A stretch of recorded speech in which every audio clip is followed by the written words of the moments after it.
안녕하세요. 오늘은 존중과 배려로 함께하는 성폭력 예방에 대해서 알아보도록 하겠습니다. 오늘의 학습 목표는 첫째, 성폭력의 유형을 3가지 이상 제시할 수 있다. 둘째, 성적 자기결정권의 개념을 설명할 수 있다. 셋째, 진정한 동의의 개념을 설명할 수 있다. 입니다. 먼저 청소년 성폭력에 관한 관련 뉴스를 살펴보도록 하겠습니다. 이 기사는 지난 11월에 보도된 내용인데요. 16세 A군은 교제하던 여학생 B양을 집에 데려와 성관계를 맺으면서 신체 등을 동의 없이 몰래 영상으로 촬영한 혐의와 C양을 집에 데려와 술을 마시던 중 술에 취해 제대로 몸을 못 가누자 억지로 입을 맞추고 위력으로 성폭력을 한 혐의를 받고 있습니다. 재판부는 징역 장기 4년, 단기 2년의 선고와 도망 우려가 있다고 판단되어 법정 구속을 했다고 합니다. 이 뉴스를 보면 굉장히 심각한 청소년 성폭력이 발생했는데요. 성폭력의 개념을 명확히 알고 가해와 피해 모두 예방해야 하겠습니다. 이 자료는 2016년 1년간 발생한 성폭력 현황을 나타내는 경찰청 통계입니다. 앞의 도표는 남자 성폭력 발생 건수를 말합니다. 총 1,400여 건의 성폭력 중 20세 이하, 즉 남자 아동 청소년에게 발생한 성폭력 건수가 총 549건으로 전체의 38%에 해당합니다. 이는 남자 성폭력 10건 중 4건은 남자 아동 청소년에게 발생하고 있음을 알 수 있습니다. 다음 표는 여자 대상으로 한 성폭력 현황인데요. 총 25,800여 건의 성폭력 중 20대와 30대가 53%로 가장 많은 비중을 차지하고 있습니다. 그런데 20세 이하, 즉 여성 아동 청소년 대상으로 발생한 성폭력 건수도 6,600여 건으로 전체의 27%, 즉 여자 성폭력 10건 중 3건은 여자 아동 청소년에게 발생하고 있음을 알 수 있습니다. 이만큼 아동 청소년 성폭력 발생 빈도도 높고 중요한데요. 이번 시간에 개념을 명확히 알고 예방할 수 있으면 좋겠습니다. 그럼 성폭력의 개념에 대해 알아보겠습니다. 성폭력이란 상대방의 의사에 반하여 성을 매개로 가해지는 신체적, 심리적, 언어적, 사회적 폭력 행위로 성적 자기결정권을 침해하는 성폭력 범죄와 성희롱 등을 모두 포괄하고 있습니다. 성을 매개로 이루어지는 유형, 무형의 강제력 행사로 성행동이 개인이 원하고 동의한 것인지 아니면 다른 여러 요인에 의해 강요되는 것인지가 중요한 판단 기준이 됩니다. 지금 살펴본 성폭력의 개념 안에 중요한 개념 2가지가 포함되어 있습니다. 바로 성적 자기결정권과 동의입니다. 뒤에서 자세히 살펴보도록 하겠습니다. 성폭력의 유형을 살펴보면 이렇게 다양하게 나타나고 있는데요. 하나씩 자세히 알아보도록 하겠습니다. 강간, 유사강간, 강제추행, 준강간, 준강제추행. 내용은 한번 살펴보시기 바랍니다. 위계, 위력에 의한 간음이란 미성년자, 장애인, 업무상 피감독자에게 착각이나 오인을 일으켜 범행하거나 사회적, 경제적, 정치적인 지위나 권세를 이용하여 위력 또는 추행하는 행위를 말합니다.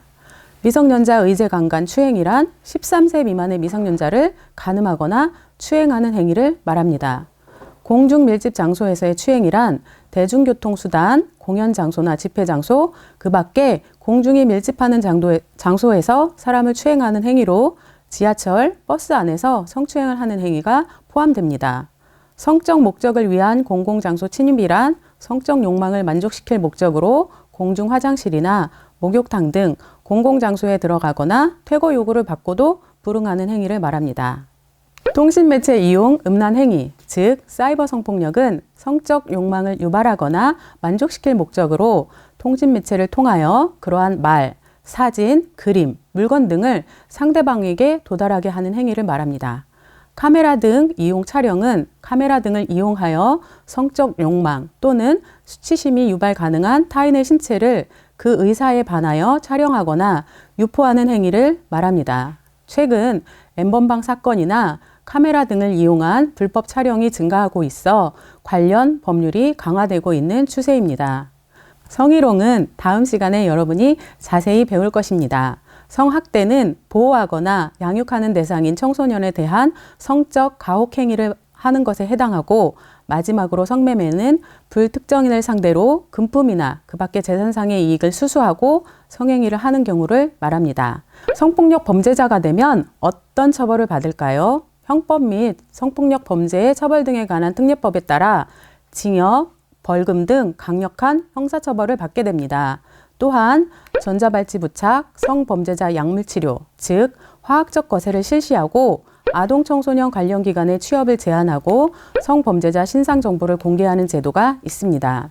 성범죄자 신상정보는 인터넷 성범죄자 알림이를 통해서 검색해 보실 수 있습니다. 인터넷에 접속하면 개인 인증을 통해서 자신이 살고 있는 동네, 도시, 학교 반경 1km 이내에 어떤 성범죄자가 살고 있는지를 검색해 보실 수 있습니다. 자, 성폭력을 예방하기 위해서 우리가 꼭 알아야 할 중요한 개념. 첫 번째, 성적 자기결정권입니다.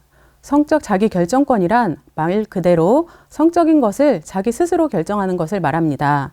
헌법에서 보장하는 넓은 의미의 기본권 중 하나로 성에 관해 스스로 생각하고 고민하여 결정할 수 있는 권리를 가집니다. 원하는 상대방과 원하는 장소, 시간, 방법으로 성행위를 할 수 있는 자유뿐만 아니라 성적 가치관을 형성할 권리, 성 정체성을 선택할 권리를 모두 말합니다. 또한 의사에 반한 성적 행위를 강요당하지 않을 권리도 포함됩니다. 다시 정리하자면 성적 자기결정권이란 자신이 원할 때 원하는 사람과 원하는 장소에서 성적인 행위를 결정할 권리, 원하지 않는 성적 행위를 거부할 수 있는 권리를 말합니다. 성행동을 함에 있어서 스스로 결정할 수 있는 권리입니다. 자, 그렇다면 성적 자기결정권은 몇 살부터 가질 수 있을까요? 성행동을 언제 어디서 누구와 할 것인지 스스로 결정이 가능하다고 보는 나이를 말하는데요. 표를 보시면 우리나라는 만 13세부터 성적 자기결정권을 가진다고 볼 수 있습니다. 형법 제305조에 의하면 13세 미만의 사람에게 간음, 추행을 한 자는 강간, 강제추행, 상해, 치상, 치사 등으로 처벌한다는 조항이 있으며 만 13세 미만의 경우에는 동의를 하였다 하더라도 성적 자기결정권을 가지지 않았다고 보기 때문에 성폭력으로 처벌을 받습니다. 성적 자기결정권은 어떻게 행사할 수 있을까요? 바로 동의를 통해서 자신의 의견을 명확히 나타낼 수 있습니다. 우리는 일상생활 속에서 많은 동의를 구하기도 하고 동의를 하기도 하고 거절을 하기도 합니다. 예를 들면 내 책 좀 봐도 될까? 체육복 좀 빌려줄래? 너네 집에 놀러 가도 돼? 우리 내일 만날까? 게임 같이 할까? 등 다양하게 동의를 구합니다. 성폭력 판단 기준으로서의 동의의 의미가 어떻게 변화되었을까요? 예전에는 No means yes라고 해서 안 된다고 했는데도 하고 싶은데 부끄러워서 말로는 안 된다고 하는구나 라고 받아들여지기도 했습니다. 이는 명백히 잘못되었기 때문에 No means no로 바뀌었습니다. 안 된다고 말한 것만 거절이다 라는 것이죠. 그럼 거절이 어려워서 머뭇거리거나 주저하거나 침묵한 것은 동의일까요? 그래서 yes means yes라는 개념으로 바뀌었습니다. 즉, yes라고 명확히 동의한 것만 진정한 동의라고 보는 것입니다. 주저하거나 침묵하는 것은 모두 비동의입니다. Yes means yes는 적극적 동의, 진정한 동의라고도 하는데요. 이것은 조건이 필요합니다. 자유로운 의사표현이 가능한 상태여야 하고 자발적으로 소통이 가능한 상태, 술이나 약물을 하지 않은 의식 자각이 있는 건강한 상태에서 적극적으로 상대방의 제의나 요청을 수용하는 것을 적극적인 동의, 진정한 동의라고 합니다. 침묵과 주저함은 동의가 아니죠. 서로 사랑하는 연인이나 부부처럼 친밀한 사이에서도 언제나 다 성적인 접촉이 동의된 것이 아닙니다. 성적인 접촉을 하기 전에 항상 동의를 구해야 합니다. 상대방이 동의를 구할 때 좋아 또는 싫어 등으로 자신의 의견과 생각을 명확하게 표현합니다. 상대방이 동의를 하던 거절을 하던 상대방의 선택과 의견을 따르고 존중해야 합니다. 동의한 이후라도 상대방이 마음이 바뀌어 거절한다면 나의 행동을 즉시 멈추고 잘못된 행동에 대해서는 사과하는 것이 좋습니다. 동의받지 못한 행동이나 폭력의 책임은 가해자에게 있기 때문입니다. 자, 그럼 동의를 구하는 연습을 해볼까요? 팔짱 껴도 될까? 안아봐도 될까? 손잡아도 될까? 우리 키스할까? 우리 뽀뽀할까? 이렇게 직접적으로 물어봐서 상대방의 동의를 구합니다. 그럼 상대방의 동의를 구할 때 어떻게 답변해야 할까요? 나의 생각과 느낌을 말로 명확하게 표현하면 됩니다. 간단하게 좋아, 응, 그래, yes 라고 동의를 하거나 싫어, no, 지금 하고 싶지 않아, 아니, 난 준비가 안 됐어 라고 거절을 명확하게 하면 됩니다. 우리가 배웠던 성적 자기결정권에 맞추어 대화 내용을 보고 완성해 보겠습니다. A가 우리 뽀뽀할까? 라고 물었는데 B는 싫어 라고 거절했습니다. 그 다음 A의 답변은 어떻게 해야 할까요? 여러분도 활동지에 답변을 작성하고 그 이유를 적어보세요. 선생님은 그래, 내가 너무 성급했어. 미안해. 이렇게 적어보았습니다. 이유는 상대방의 성적 자기결정권을 존중해야 하고 동의하지 않았으니까 바로 사과한다 라고 적었습니다. 다음 활동지를 보면 A와 B의 대화 내용이 무엇에 대해 얘기하는지 명확하지 않습니다. 우리가 공부한 대로 성적 자기결정권에 근거하여 고쳐보겠습니다. 선생님은 A가 오늘 밤 우리 집에 가서 놀래? 라고 물었을 때 B는 집에 놀러 가는 건 좋아. 하지만 다른 성행동은 하지 않겠어. 라고 정확하게 의견을 대답했습니다. 여러분도 알맞은 대화 내용을 완성해 보세요. 성적 자기결정권을 잘 행사하기 위해 성적 의사 결정 능력 척도로 점검해 보겠습니다. 화면을 멈추고 20개의 체크리스트를 작성해 보시기 바랍니다. 이번 시간에는 성폭력의 개념과 유형, 성적 자기결정권, 동의의 개념에 대해 공부했습니다. 공부한 내용을 정리해 볼까요? 첫 번째, 성폭력의 유형을 3가지 이상 말해 봅시다. 이 중에서 3가지를 말씀하시면 됩니다. 성적 자기결정권의 개념은 무엇인가요?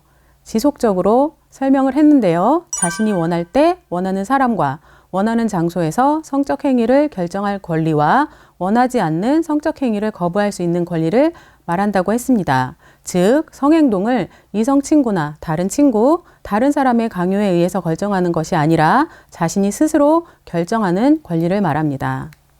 진정한 동의란 무엇인가요? 동의는 상대방이 의식이 명료하게 있을 때 눈을 마주보고 허락을 받는 것을 말합니다. 이번 시간에 우리는 성폭력의 개념과 유형, 성적 자기결정권, 동의의 개념을 알아보았습니다. 상대방의 성적 자기결정권을 존중하고 나의 성적 자기결정권을 존중받고 동의받지 않은 성행동을 하지 않는다면 성폭력 없는 안전한 사회를 만들 수 있습니다. 감사합니다.